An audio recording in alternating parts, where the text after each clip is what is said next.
প্রিয় শিক্ষার্থী, আজকে আবারও বহু নির্বাচনী প্রশ্ন নিয়ে হাজির হয়েছি। দেখো, প্রথম প্রশ্নটা আছে, শতাংশের ডান পাশের স্থানাঙ্ককে কি বলে? শতাংশের পরে আমরা বলি হচ্ছে সহস্রাংশ। কি বলি? সহস্রাংশ। এবার 2 নম্বরে 0.001কে কিভাবে পড়া হয়? দেখো, আমরা এটাকে পড়ি হচ্ছে 0.001, এই যে ঘ নাম্বারটা। এবার 3 নম্বরে 0.1 লিটারের 1/10 সমান কত? দেখো, প্রথমে আমরা 0.1 লিখে নিলাম, 0.1। এবার 1/10 মানে এটাও কিন্তু 0.1। এখন এই দুইটা গুণ করে ফেলো। তোকে 1 দিয়ে 1কে গুণ করলে 1 অক্ষে 1, 1 দিয়ে 0কে গুণ করলে 0ই হয়। তারপর একটা গুণ চিহ্ন দিলাম, আবার 0 দিয়ে 1কে গুণ করলে 0 হয়, 0 দিয়ে 0কে গুণ করলে 0ই হয়। এবার যোগ করে দাও। এমন হলো তো? দেখো, এখানে কয়টার আগে দশমিক আছে? 1, 2, দুইটা সংখ্যার আগে দশমিক দিয়ে দাও। তাহলে কত হলো? 0.01। তার মানে উত্তর হবে 0.01। এবার 4 নম্বর দেখো, 6টি 0.001 লিটার সমান কত? দেখো, 6টি বলেছে না, 1-এর জায়গায় 6 লিখে দিলে হয়ে যাবে। তার মানে 0.06। উত্তর হবে 0.06। তারপরে 0.082 কয়টি 0.001 নিয়ে গঠিত? এখানে খেয়াল করো, দশমিকের পরে এখানেও 3টা, দশমিকের পরে এখানেও 3টা। তখন কি করবা? দশমিক বাদে এখানে কত হয়? দশমিক মনে করো নেই, তার মানে 82টি। উত্তর হবে 82টি। 6 নম্বরে 7.32কে 10 দ্বারা গুণ করলে গুণফল কত? দেখো, যদি আমরা এই সংখ্যাটিকে 10 দিয়ে গুণ করি তাহলে কত হবে? দেখো, 10-এর শূন্য আছে একটা, সেই জন্য এখানে যে দশমিক আছে সেই দশমিকটা একটা সংখ্যার পরে দিয়ে দিবা। তার মানে 7.3.2 এখানে ছিল, এখানে হয়ে গেল, তোমার 73.2 হবে। 73.2 হবে। 7 নম্বরে 0.6 গুণ 10 সমান কত? তাহলে এখানে কত হবে? খেয়াল করো, এখানে যখন আমরা গুণ করব 10 দিয়ে, তখন দেখো 10-এর শূন্য আছে একটা, তার মানে এখানে যে দশমিক আছে এই শূন্যর জন্য একটা ঘর পরে হয়ে যাবে, তার মানে এখানে হয়ে যাবে। তাহলে কেমন হয়ে গেল? 6.0 হয়ে গেল। তো শুধু 6 লিখলেই হবে, দশমিকের পরে শূন্য হলো, তার দাম নেই, তার মানে শুধু 6। উত্তর হবে শুধু 6।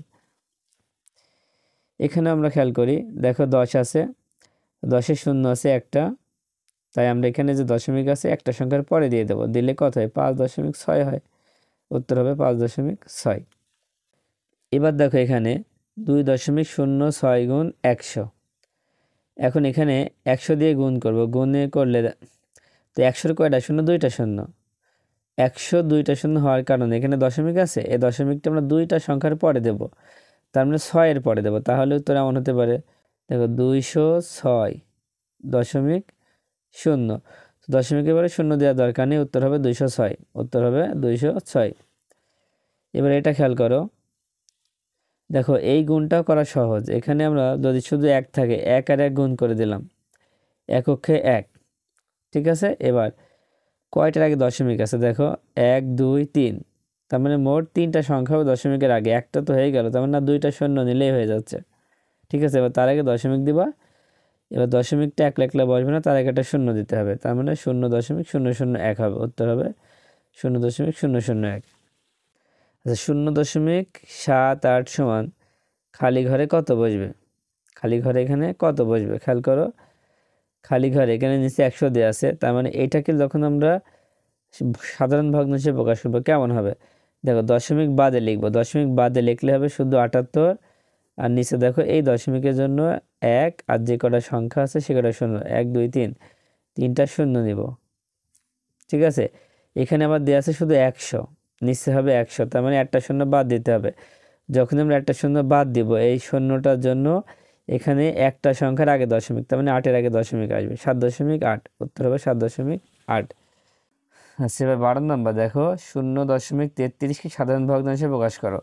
দেখো, এটাকে সাধারণ ভগ্নাংশে প্রকাশ করতে হলে প্রথমে একটা দাগ দিয়ে নিবা, নেওয়ার পরে শুধুমাত্র দশমিক বাদ উপরে যা আছে তাই লিখে দেবো 33, আর নিচে হচ্ছে এই দশমিকের জন্য 1, আর যে কটা সংখ্যা আছে সে কটা শূন্য। 33/100 এটা আছে, দেখো 33/100 আছে। আচ্ছা, এবার 13 নম্বর দেখো, 147/100 দশমিক ভগ্নাংশে কত হবে? দেখো, নিচে 100 আছে, 102টা শূন্য আছে, যদি দুইটা শূন্য থাকে তাহলে উপরে যে সংখ্যাগুলো থাকবে দুইটার আগে দশমিক দিব। দুইটার আগে বলতে 1 2, এখানে দশমিক হবে, তার মানে 1.47। কোনটা হবে? 1.47, এটা উত্তর হবে। এবার 14 নম্বর দেখো, 37/50-কে দশমিকে প্রকাশ করলে কত হবে? এখন খেয়াল করো, এই অঙ্কে যদি আমরা নিচেরটা যদি সবসময় 100 বানাতে পারি তাহলে সব থেকে সহজ হয়। তো 50-এর সাথে কত গুণ করলে 100 হয়? দেখো 2 গুণ করলে কিন্তু 100 হয়ে যায়। তাই আমরা 37-এর সাথেও গুণ করব 2, 50-এর সাথেও গুণ করব 2। এখন গুণ করলে কত হয়? 37 দুখানি কত হবে? 37 দুখানি হচ্ছে 74, আর 50 দুখানি 100। এবার দেখো 100-র কয়টা শূন্য? দুইটা শূন্য, তাহলে এই দুইটা সংখ্যার আগে দশমিক, তার মানে এখানে দশমিক হবে, আর দশমিক দিয়ে তার আগে একটা শূন্য দিতে হবে, উত্তর হবে 7। 15 নাম্বার, 17/25-কে দশমিকে প্রকাশ করলে কত হবে? দেখো 25-কে আমরা যদি 100 বানাই তাহলে 4 দিয়ে গুণ করতে হবে, 4 25 100, তার মানে 17-কেও 4 দিয়ে গুণ করো, 25-কেও 4 দিয়ে গুণ করো। এবার দেখো কত হয়? 4 7 28-এর 8, হাতে থাকে 2, 4 অক্ষে 4 আর 2 6, 68, আর নিচে হচ্ছে 100। মানে 100 হচ্ছে দুইটা শূন্য, তার মানে এখানে দুইটা সংখ্যার আগে দশমিক, 8 আর 6-এর আগে দশমিক, ঠিক আছে, আর এখানে আগে শূন্য দিতে হবে, তাহলে উত্তর হবে 0.68। এবার 16 নম্বর খেয়াল করো, 4.06 যোগ 2.94, এখন যোগ করে ফেলো। দেখো 4 আর 6 যোগ করলে হচ্ছে 10, 10-এর শূন্য হাতে 1, সে 1 9 সাথে যোগ করলে 10, 10 আর শূন্য যোগ করলে 10ই হয়, হাতে 1, সে 1 2 সাথে যোগ করলে 3, 3 আর 4 7।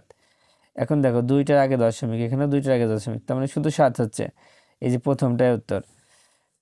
এটা দেখো প্রথমে যোগ করে ফেলবো, দেখো 8 আর এই 2 যোগ করলে 8 আর 2 10, 10-এর শূন্য হাতে থাকে 1, 1 আর 4 5, 5 আর 5 10, 10-এর শূন্য হাতে 1, 1 আর 6 7, 7 আর 6 13, 13 3 হাতে 1, সে 1, 6 সাথে যোগ করলে 7, 7 7 14 হবে।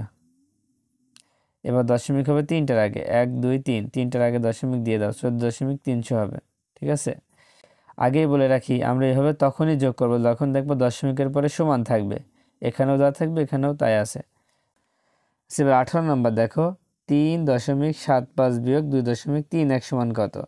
তো বিয়োগ করে ফেলো। দেখো এই 5 থেকে 1 বিয়োগ করলে হবে 4, 7 থেকে 3 বিয়োগ করলে হবে 4, আর 3 থেকে 2 বিয়োগ করলে হবে 1। এবার একটা দেখো, এখানে একটার পর দশমিক, এখন আমরা একটার পর দশমিক দিয়ে দিলাম, 1.44। এখানে আমরা বিয়োগ করি, দেখো 9 থেকে 7 বিয়োগ করলে 2, এবার 8, আর এখানে 7-কে 17 ধরো, 17 থেকে 8 বিয়োগ করলে 9, হাতে থাকবে 1, সে 1, 4-এর সাথে যোগ করলে 5, 3-কে 13 ধরো, 13 থেকে 5 বিয়োগ করলে 8, হাতে থাকে 1, দেখো সে হাতের 1-এ 3-এর সাথে, দেখো সে হাতের 1-এ 3-এর সাথে যোগ করলে 4, এবার 5 থেকে 4 বিয়োগ করলে 1 হবে। এবার দেখো 1 2 3, তিনটার আগে দশমিক, এখানেও তিনটার আগে দশমিক, 1.892। 20 নম্বরে 4.23 কতটি 0.01 নিয়ে গঠিত? দেখো দশমিকের পরে যখনই এখানেও দুইটা এখানেও দুইটা থাকবে, তখন কি করবা? এখানে দশমিক বাদে কত আছে? 423, উত্তর হবে 423। এখানে 21 নম্বরে খেয়াল করো, খালি ঘরে কত বসবে, তাই না? তাহলে প্রথমে আমাদের এখানে ছিল, দেখো এটাকে আমরা কাজ করে নিই।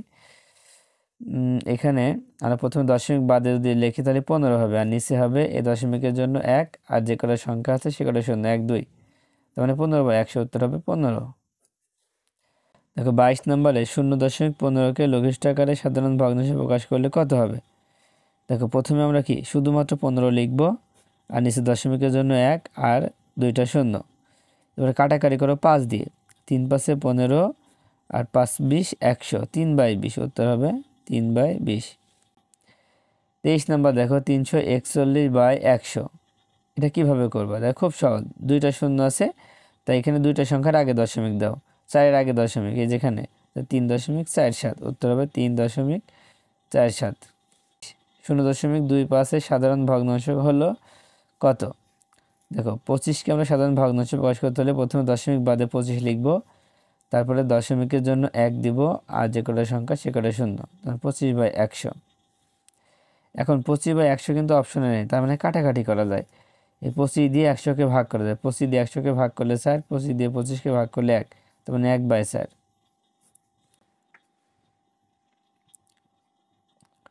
দেখো 0.7কে সাধারণ ভগ্নাংশে প্রকাশ করলে হয় কত হয়?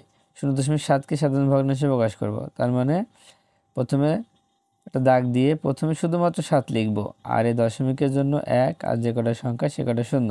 7/10, উত্তর হবে 7/10। আশা করি তোমরা বুঝতে পেরেছো।